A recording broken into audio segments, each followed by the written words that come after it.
Bahagyang nadagdagan ang bilang ng mga unemployed o walang trabaho nito pong Mayo.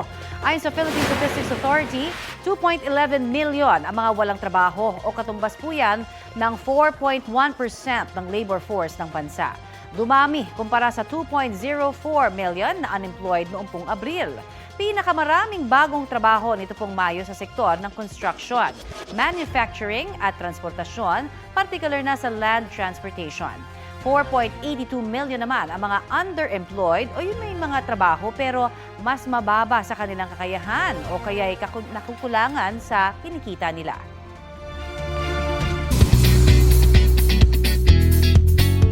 What a beautiful Monday morning mga mare at pare! Ang pride ng Abra na si Mirna Esguera ang Binibining Pilipinas International 2024.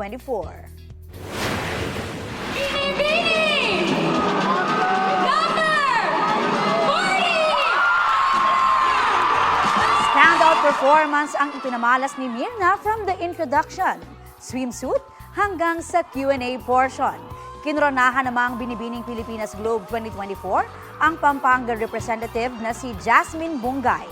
First runner-up si Crystal de la Cruz ng Zambales at second runner-up si Trisha Martinez ng Pila, Laguna.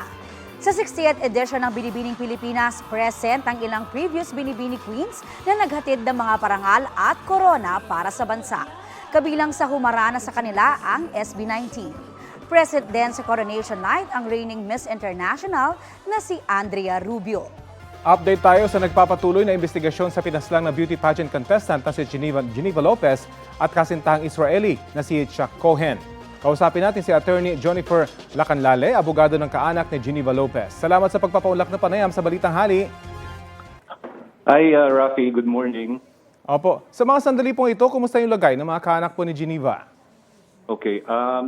Yung family nila Lopez is now doing the usual nating yung nasa memorial na yung remains ni Geneva. On the other hand, yung si Cohen, ang plano ng family is to bring back his remains to Israel. Mhm. Sa ngayon po ba malino na ang motibo sa pagpatay dito sa dalawang biktima?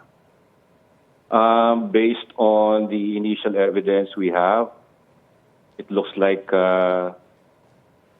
there's some aspect of money involved. Mhm. Ito rin po kasi yung sinabi nung kapatid nitong Israeli na si Yitzhak Cohen na pera nga yung dahilan. Particularly ano po, ang yung ito ba yung pagbibilhan ng lupa? Among others, it's probable, yeah. I cannot definitely say right now.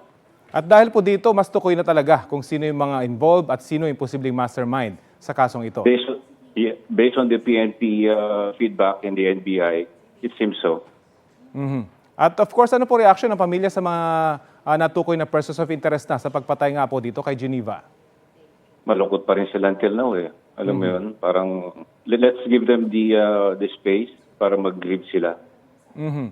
At yung nagturo po, nakapagturo nitong kung saan inilibing itong dalawang biktima, isa po ba siya sa mga suspect or witness? Di ko masasabi right now, no.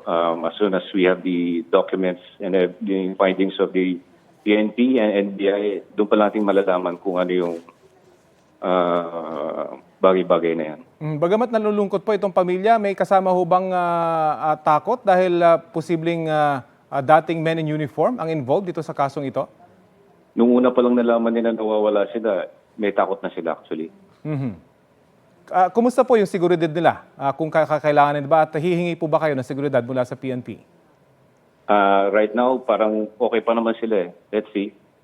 Mhm. Ano pong plano ng pamilya? Kaugnay si tinatakbo ng kaso at itong kapatid o pamilya nitong Israeli, linawin ko lang po, nakabase po ba sila rito or bumibisita lamang? Bumibisita lang yung kapatid ni Isaac.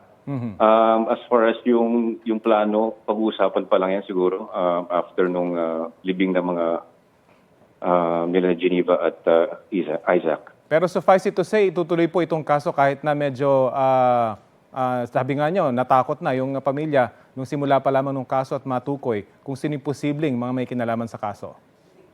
I think the circumstances demand that justice should be done. Okay. Sige po. Maraming salamat Sige po. po sa oras na ibinahagi niyo po sa Balitang Hali. Salamat din. Si Atty. Jennifer Lacanlale, abogado ng kaanak ni Geneva Lopez.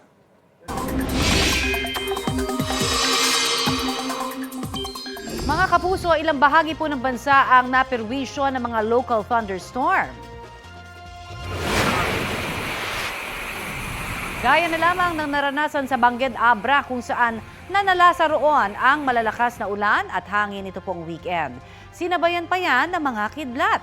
Ilang barangay ang pansamantalang nawalan po ng kuryente, kasunod po ng pagtumbahan ng ilang poste. Nagsagawa na rin po ng clearing operations at repair works ang electric cooperative.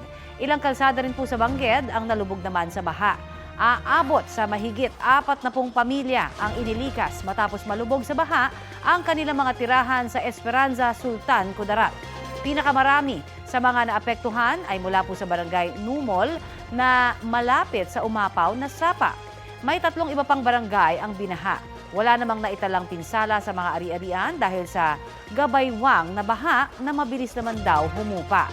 Ngayong araw, halos buong bansa muli ang may mataas na tsansa ng ulan. Base po yan sa rainfall forecast ng Metro Weather. Posible ang heavy to intense rains na maaaring magdulot ng baha o landslide. Uulanin ding muli tayo rito sa Metro Manila. Ayon po sa Pag-asa, mga local thunderstorm at ulang dulot ng easterlies ang mararanasan sa bansa. May banta ng pagbaha ngayon sa ilang panig ng Mimaropa Region, Western at Eastern Visayas, Zamboanga Peninsula, Northern Mindanao, Davao Region, Soc-Sargen, Caraga Region at BARMM. Ito na ang mabibilis na balita. Sugatan ang 2 rider ng motorsiklo matapos maaksidente sa EDSA Magallanes Interchange sa Makati City kaninang madaling araw. Ayon sa ulat ng Super Radio DZBB, sumemplang ang isang babaeng rider habang paakyat sa flyover. Habang nilalapatan siya ng first aid ng mga rescuer, bigla raw sumulpot ang isang lalaking rider at bumangga sa nakaparadang motorsiklo ng babae. Sugatan ang lalaking rider at wasak ang unahang bahagi ng kanyang motorsiklo. Hindi nakuhanan ng pahayag ang 2 rider dahil dinala na sila sa ospital.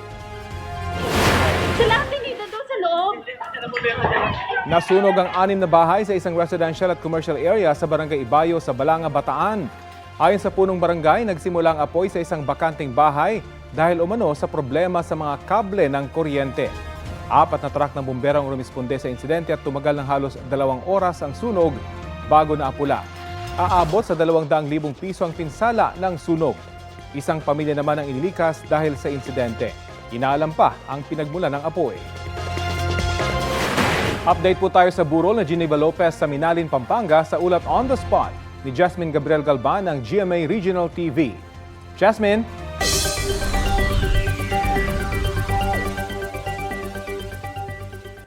Rafi, simula pa kahapon ay tuloy-tuloy na yung pagdating ng mga kaibigan at kamag-anak ni Geneva Lopez dito sa chapel para makiramay sa mga naulilang kaanak. At sa mga oras nga na ito ay sunod-sunod na yung pagdating ng mga nagmamahal kay Geneva. Hindi nila matanggap, Rafi, yung sinapit ng magkasintahan, yung karumal-dumal na pagpatay kay Geneva Lopez at ng kanyang kasintahan na si Yitzhak Cohen na isang Israeli national. Umaga ng July 6 nang mahukay ang mga labi ng magkasintahan sa isang liblib na lugar sa Santa Lucia, Capas at Tarlac. Hiling nilang hustisya para sa magkasintahan. Sa ngayon, hiling ng pamilya na gawing pribado ang kanilang pagluluksa para kay Geneva. Sa Biyernes, ang libing ni Geneva, samantala anumang oras o anumang araw ngayong linggo ay nakatakdang iuwi sa Israel ang mga labi ni Yitzhak. Sa ngayon, ipinapasakamay na raw ng mga kaanak ni Geneva sa PNP ang usad ng investigasyon. Rafi?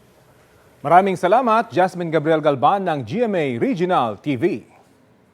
Kapuso, alamin ang maiinit na balita. Bisitahin at mag-subscribe sa GMA Integrated News sa YouTube. Sa mga kapuso abroad, samahan nyo kami sa GMA Pinoy TV at sa www.gmanews.tv.